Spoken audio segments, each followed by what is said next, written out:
Then classification of microbes. Among living organisms, microorganisms are largest in number, hence they are classified as follows. Microbes आहेत सूक्ष्म organisms, micro organism ज्याला म्हणतो सूक्ष्म जीव, त्याचं classification कसं करतात याविषयी आता आपण बघणार आहे. So microorganisms, this is the main group. It is classified into two types, that is prokaryotes and eukaryotes. त्याचे दोन प्रकार कोणते आहेत? प्रोकॅरियोट्स आणि युकॅरियोटिक. प्रोकॅरियोट्समध्ये एक्झाम्पल आहे त्याचं किंवा पुढचा ग्रुप आहे बॅक्टेरिया. तर युकॅरियोट्समध्ये तीन प्रकार आहेत, प्रोटिस्टा, फंगाय आणि अल्गी. हे पक्क लक्षात ठेवा. त्यानंतर आपण जी साईज विचारात घेतो ही मायक्रो ऑर्गॅनिझमची, त्याच्यासाठी काही माहिती दिली आहे पहा. काय सांगितलं त्याने? With reference to the size of microbes, remember 1 metre that is 10⁶ micrometre. 1 metre ज्यावेळेला आपण म्हणतो याचा अर्थ काय होतो की 10⁶ मायक्रोमीटर. 10⁶ मायक्रोमीटर म्हणजे युनिट आहे, ते अगदी छोटं असणार आहे. And 1 metre equal to 10⁹ nanometre. म्हणजे नॅनोमीटर हे माप इतकं लहान आहे की 10⁹ पॉवर जर घेतली त्याची तर ते 1 मीटर बरोबर आहे. किंवा 10⁶ पॉवर घेतली मायक्रोमीटरची तर ती 1 मीटर इतकी आहे. म्हणजे त्यांचा साईज खूप लहान असतो, हे आपल्या लक्षात येईल. Then we discuss about each of the group, that is bacteria, protista, fungi and algae. First we discuss about the bacteria. You see here the diagram regarding some of the bacteria.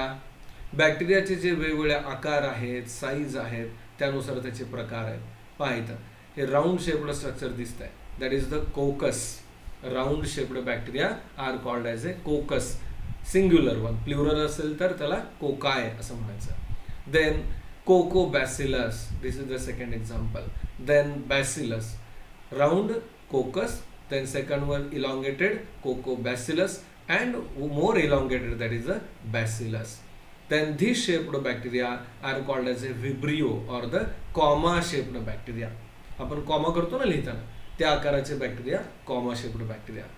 Then आणखीन एक वेगळ्या प्रकारचा bacteria दिसतोय spring सारखे. So this is called as a spirillum. Spring सारखे असे दिसणारे bacteria spirillum. This bacteria size that is 1 micrometre to 10 micrometre. बॅक्टेरियाची साईज अतिशय लहान आहे. किती साईजमध्ये ते आढळतात? 1 मायक्रोमीटर ते 10 मायक्रोमीटरच्या रेंजमध्ये. त्याचे कॅरेक्टर आपण बघतो. पहिला, unicellular, independent or parasitic organism. These bacteria are unicellular, एका पेशीचे बनलेले असतात. दीज आर इंडिपेंडंट म्हणजे स्वतंत्र असतात, स्वतःचं अन्न तयार करू शकतात स्वतः. तर काही पॅरासायटिक म्हणजे दुसऱ्यावरती अवलंबून असतात. Sometimes many bacteria together form colonies. हे बॅक्टेरिया काही वेळेला स्वतंत्र एकटे एकटे राहतात, तर काही वेळेला ते ग्रुपमध्ये किंवा कॉलनी करून राहतात.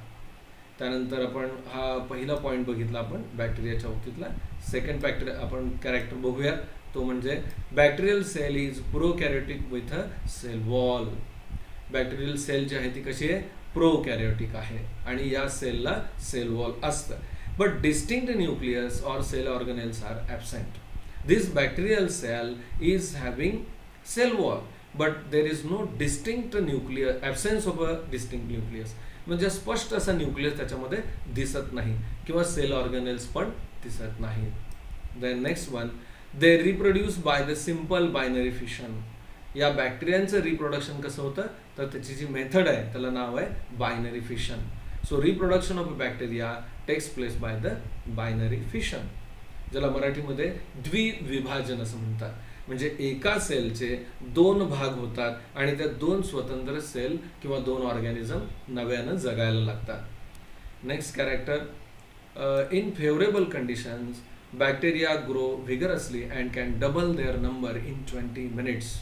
हे किती वैशिष्ट्यपूर्ण कॅरेक्टर आहे. काही बॅक्टेरियामध्ये रिप्रोडक्शन रेट इतका फास्ट आहे की जर त्यांना फेवरेबल कंडिशन असतील तर ते फार फास्ट रिप्रोड्यूस होतात. एका बॅक्टेरियाचे 2 बॅक्टेरिया किती वेळात होतात? 20 मिनिटात. मग एका मिनिटात जर 20 होत असतील, 20 मिनिटामध्ये जर एकाचे 2 होत असतील तर 40 मिनिटात किती होतात? लक्षात घ्या 20 मिनिटानंतर जेवढी संख्या झाली त्याची टोटल डबल ही नंतरच्या 20 मिनिटात होणार आहे. त्यामुळं अगदी आपण जर एका दिवसाचा विचार केला तर खूप मोठ्या संख्येनं त्यांची वाढ झालेली पाहायला मिळते. नेक्स्ट आपण बघणार आहे जो सेकंड ग्रुप आहे तो म्हणजे प्रोटोझोआ. यांची साईज पहा अप्रॉक्सिमेटली 200 मायक्रोमीटर. म्हणजे अगोदर जो ग्रुप पाहिला आपण कोणता बॅक्टेरिया यांची साईज आहे 1 ते 10 मायक्रोमीटर आणि हा प्रोटोझोआ आहे जे आहे त्याच्यापेक्षा मोठे आहेत, साधारणतः 200 मायक्रोमीटरचे आहेत. ठीक आहे, याचे कॅरेक्टर आपण बघूयात. पहिला, protozoans are found in soil, fresh water and sea water. Some are found in the body of other organisms and are pathogenic. इथे एक्झाम्पल दिलेत पहा. Paramecium. So this protozoans are found in soil, मातीमध्ये किंवा fresh अशा पाण्यामध्ये, समुद्राच्या पाण्यामध्ये हे आढळतात. आणि यांचं वैशिष्ट्य काय, some are found in the body of other organism, दुसऱ्या प्राण्यांच्या शरीराच्या आत सुद्धा ते आढळतात. आणि त्याचबरोबर हे कसे आहेत, pathogenic. Pathogenic means disease causing, आजार घडवणारे आहेत. Then next one, these are unicellular organisms with eukaryotic cell. Unicellular एकपेशी आहेत आणि यांची शरीर रचना कशी आहे, यूकॅरियोटिक आहे. Then next, these there is a great variation in cell structure. यांच्या सेलमध्ये सुद्धा स्ट्रक्चरमध्ये खूप व्हेरिएशन आढळतं. Organs of locomotion and modes of nutrition among protozoans. पहा यांच्यामध्ये खूप व्हेरिएशन आढळते. कशात, त्यांच्या स्ट्रक्चरमध्ये. लोकोमोशन्सचे ऑर्गन जे आहेत तुम्हाला मग सांगितलं ना, सिलिया आणि फ्लॅजेला, यांच्यामध्ये सुद्धा खूप व्हरायटी पाहायला मिळते. So this is the diagram of paramecium. What do you see, a structure is like a slipper. Slipper चप्पल बघतो ना आपण, त्यासारखं स्ट्रक्चर दिसत आहे. आणि याच्या पेरिफेरीला एकदम स्मॉल हेअरी आउटग्रोथ दिसत आहेत. पहा तुम्ही जर तुमचा व्हिडिओ झूम करून पाहिला तर तुम्हाला लक्षात येईल हे छोटे छोटे सिलिया याच्या बाहेरच्या बाजूला आहेत. Then next one, these organisms reproduce by the simple cell division. साध्या सेल डिव्हिजन प्रोसेसने हे रिप्रोड्यूस होतात. याचे एक्झाम्पल काय काय आहेत, examples are amoeba, paramecium. These are free living in dirty water. पहा जे घाणेरडं पाणी असेल, घाण पाण्याचं तळं डबका असेल, साठलेलं पाणी असेल, तिथे ते आढळतात आणि मुक्तपणे ते राहतात. Then एंटामिबा histolytica. हिस्टोलिटिका हा दुसरा ऑर्गॅनिझम आहे, Entamoeba histolytica. These are causing amoebiasis. बऱ्याच वेळेला आपल्याला अन्नामधून विषबाधा होते, म्हणजे काही अन्नपदार्थ खाल्ल्यानंतर डिसेंट्री लागते, तर हे जे कारण आहे ॲमिबायसिस. आणि कशामुळे आढळतंय, एंटामिबा हिस्टोलिटिकामुळे. Then plasmodium व्हायवॉक्स.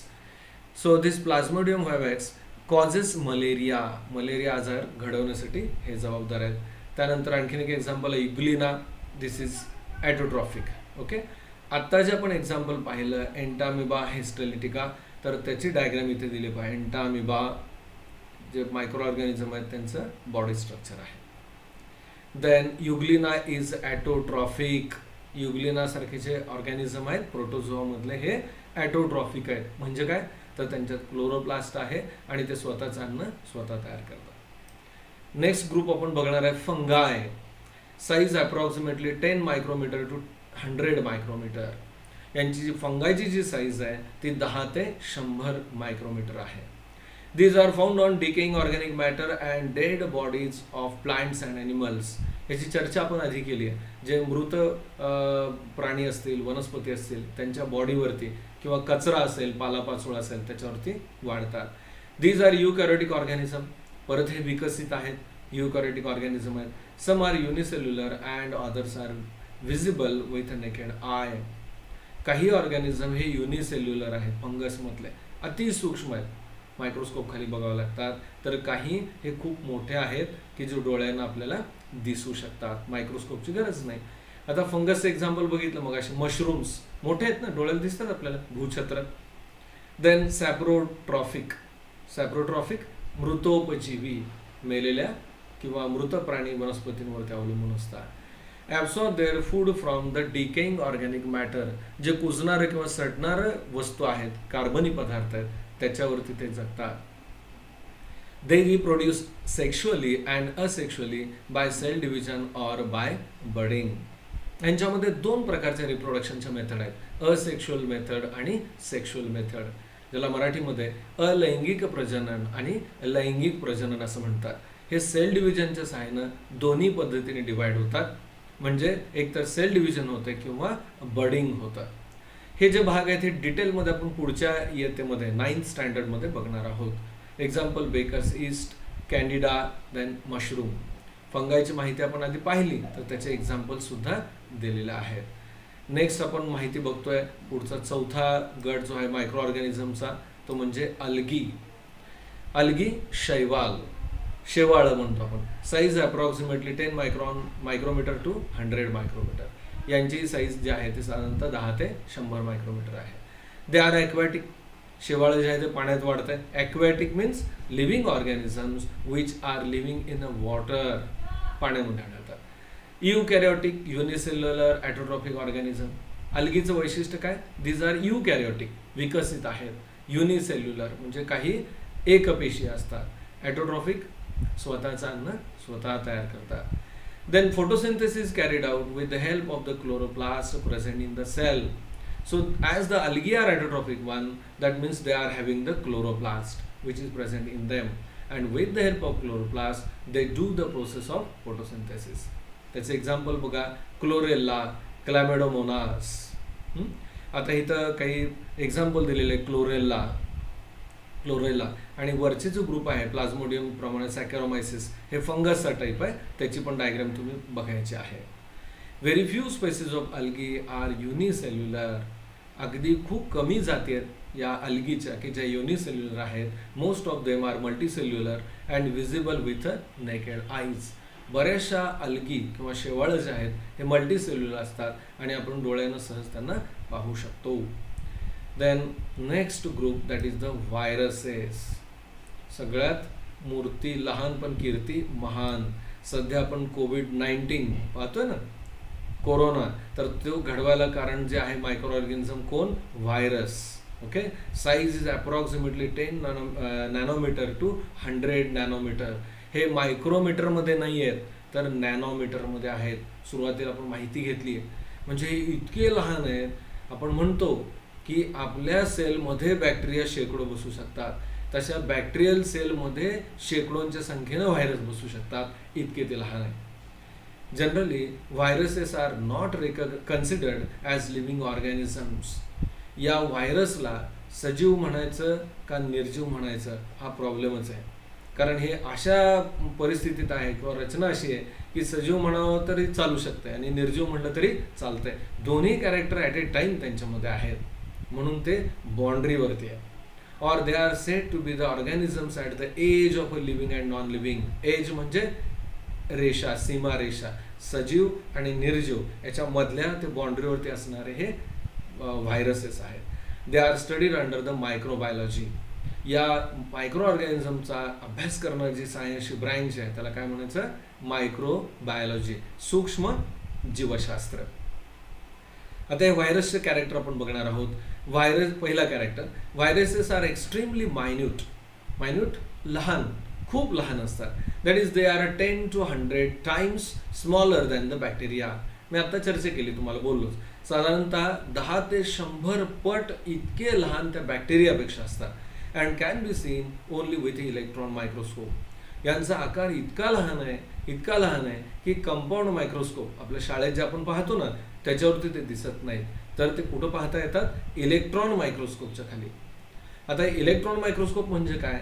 तर खूप मोठे असतात की ज्याच्यामध्ये डिजिटल टेक्नॉलॉजी वापरली जाते आणि एखाद्या ऑब्जेक्टचं इतकं मॅग्निफिकेशन होतं की जवळजवळ 2 लाख 2.5 लाख पट मॅग्निफाय केलं जातं, मग ते दिसायला लागतात आपल्याला. इतकी त्यांची साईज लहान आहे. देन नेक्स्ट बघूयात आपण. They are found in the form of independent particles. हे मुक्तपणे जगतात, स्वतंत्र असे कणाच्या अवस्थेत असतात. निर्जीव जसे असतात ना तसे हे स्वतंत्र राहतात.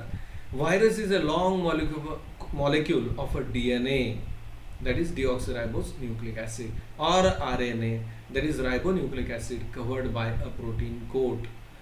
हा व्हायरसचं शरीराचं रचना कशी आहे पहा. अतिशय सिंपल शरीर रचना असणार आहे. काय दिसतं त्याच्यामध्ये? तर त्याच्या शरीरामध्ये आतमध्ये न्यूक्लिक ॲसिड असतं आणि त्याच्यावरती प्रोटीनचं कोट असतं. मग हे न्यूक्लिक ॲसिड दोन प्रकारचे असतात. एक तर DNA असेल की जो डबल स्ट्रँडेड असतो, तुम्ही आठवत असेल कुठं पाहिलं असेल DNA स्ट्रक्चर, किंवा काही वेळेला सिंगल स्ट्रँडेड RNA असतो. आणि या DNA किंवा RNAच्या वरती एक फक्त प्रोटीन कोट, बस शरीर संपलं एवढंच. Then viruses survive only in living plant or animal cells and produce their own proteins with the help of the host cell and create their numerous replica. हे व्हायरसेस जे आहेत हे दुसऱ्या प्लांट सेल किंवा animal sale मध्येच जिवंत राहतात. असे मुक्तपणे जास्त वेळ ते हवेमध्ये जगू शकत नाहीत. पण जेव्हा हे व्हायरस एखाद्या सेलमध्ये घुसतात त्यावेळेला त्या सेलमधलेच प्रोटीन वापरतात, त्यातलंच न्यूक्लिअर मॅटर वापरतात आणि स्वतःचे छोटे छोटे प्रतिकृती तयार करतात. रेप्लिका शब्द आला पाहिजे, म्हणजे त्यांचे डुप्लिकेट, झेरॉक्स काढण्यासारखं भराभर कॉपी तयार करतात. आणि एकदा व्हायरस सेलमध्ये घुसला की कमीत कमी कालावधीमध्ये खूप मोठ्या संख्येनं त्यांची वाढ होते. Then they destroy the host cell and become free. ज्या सेलमध्ये घुसले त्याला म्हणायचं होस्ट सेल. त्या होस्ट सेलला फोडतात, ती सेल फुटते आणि त्यातून ते व्हायरस बाहेर पडतात. मग बाहेर पडून काय करतात, ते परत व्हायरस बाजूच्या सेलमध्ये घुसतात, तिथं तेच परत रेप्लिका, परत ब्लास्ट. म्हणजे कमीत कमी वेळामध्ये खूप मोठ्या संख्येनं या व्हायरसची संख्या वाढते. These free viruses again infect new cells. आता सांगितलं मी तुम्हाला कसं घडतंय. त्यानंतर इथे एक डायग्राम दिले पहा, टोमॅटो विल्ट व्हायरस. आपण टोमॅटो पाहतो की नाही, टोमॅटो घरी आणल्यानंतर त्या टोमॅटोवरती काही वेळेला असे पिवळसर किंवा काळपट डाग दिसतात पहा. पानावरती सुद्धा तो आजार पडतो. त्या पानांवरती किंवा टोमॅटो झाडावरती जो आजार पडतो ना, त्याचं नाव आहे टोमॅटो विल्ट. तर त्याच्या आजार घडवायला जबाबदार जे व्हायरस आहेत त्याचं नाव आहे tomato wilt virus. Then last character पहा त्याचं, viruses cause many diseases to plants and animals. व्हायरसचं वैशिष्ट्य काय काम, तर एखाद्या सेलमध्ये जाणं, त्याचं मल्टिप्लिकेशन करणं आणि त्या पूर्ण सेल डिस्ट्रॉय करणं, ऑर्गॅनिझम मारून टाकणं. म्हणजे फक्त प्लांट आणि ॲनिमलला आजार घडवणं याच्यासाठीच ते जन्माला आल्यासारखे येतात आणि तेच काम अगदी करत राहतात कंटिन्युअसपणे.